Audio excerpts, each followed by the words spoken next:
应该这么讲，慢性咽喉炎也会引起慢性咳嗽。我们国家曾经给它起了一个名字叫咽源性咳嗽，有时候也叫喉源性咳嗽，就是因为咽喉炎引起的。现在呢，我们把它归到慢性咳嗽中，那个上气道咳嗽综合征里边的一种啊。那它的一个特点呢，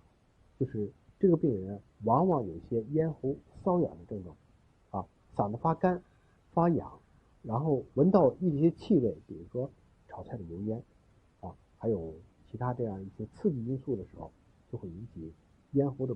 不舒服。平常呢，他会经常会有一些清嗓的动作啊，老觉得嗓子有一些东西堵在这儿，有异物感。其实咳半天也不见得能咳出什么样的东西来，往往呢有一点痰液，有时候根本就咳不出来啊，这是它的一个特点。他的咳嗽呢，往往也是不容易好啊，病人呢，往往和说话啊有关系。